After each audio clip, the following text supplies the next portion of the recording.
Brandon Nimmo walks back to the dugout after striking out in the 7th inning of the Mets' 7-1, 14-inning loss Saturday night.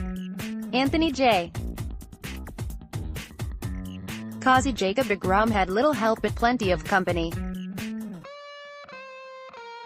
In burning deGrom's latest masterpiece to ashes, the Mets offense also shredded one of the bullpen's strongest efforts of the season, as the struggling bats sank the team to their third straight loss in a 14-inning, 7-1 setback to the Cubs on Saturday night in Queens. After deGrom allowed 1 run over 7 innings and tied a career high with 13 strikeouts, the bullpen combined to throw 6 shutout innings, but the Mets collected just 3 hits in the final 6 innings and blew a bases-loaded opportunity in the 13th. Rarely used Buddy Bowman then entered in the 14th and allowed 4 runs, beginning with Albert Almora Jr.'s 2-run go-ahead double. The Mets are now a season worst 2 games under .500 and have lost 10 of their past 13 games. Entering Saturday, deGrom had allowed just 2 runs in 40 innings, 0.45 ERA, and left the mound having lowered his National League leading ERA to 1.49, but the right-hander walked off with a no decision and has won just 2 starts over his incredible 8-game stretch. deGrom's ridiculous run initially appeared as though it might end after the 29-year-old allowed back-to-back singles to open the game. The former Rookie of the Year then struck out former MVP Kris Bryant and escaped a bases-loaded jam with back-to-back strikeouts.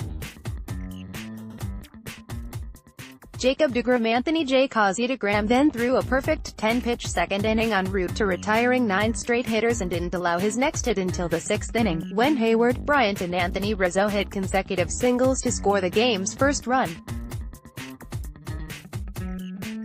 The Cubs would only play 1, though, as deGrom again recorded back-to-back strikeouts to end the inning with the bases loaded.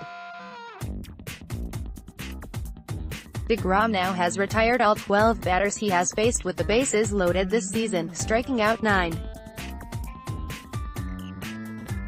He ended up allowing 7 hits and 2 walks, throwing a season-high 116 pitches, 86 strikes. His ability to get out of situations, "That's uncanny," manager Mickey Callaway said the previous day. When he gets in a tough situation, he steps it up a notch, and he's better than he is already. That's pretty special. Having supported the race with a total of 9 runs over deGrom's previous 5 starts, the Mets recorded just 1 hit through the first 5 innings against Cubs starter Mike Montgomery. Michael Conforto tied the game with a 2-out solo shot to left center in the 6th inning, his 7th homer of the season, but the Mets rarely threatened afterward. Robert Gesellman allowed a runner to reach third in the 8th. Jerry's Familia put Cubs on the corners in the 9th. Jerry Blevins loaded the bases. Tim Peterson, making his 3rd career appearance, allowed 2 runners to reach in each of his 2 innings. The bullpen escaped each time and combined to lock down a Mets franchise record with 24 strikeouts, giving the Mets a chance to end the game when Jose Bautista hit a 2-out double off Luke Farrell in the 13th. Conforto and Jose Lobaton then both walked to load the bases, but Kevin Plawecki grounded out into a fielder's choice. It was too soon to call another team meeting. It is late enough to wonder if the season will just become an extension of this week's long slide. Friday night, things came to a head a little bit, but it's part of it. Jay Bruce said before the game,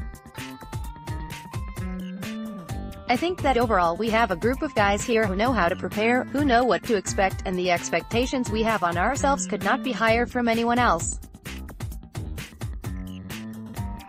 We expect the most out of ourselves. I think we're gonna take it into our own hands to move it in the right direction and play the type of baseball we can play. We are better than we've been, and I think we have a very, very good team. We just have to answer the bell."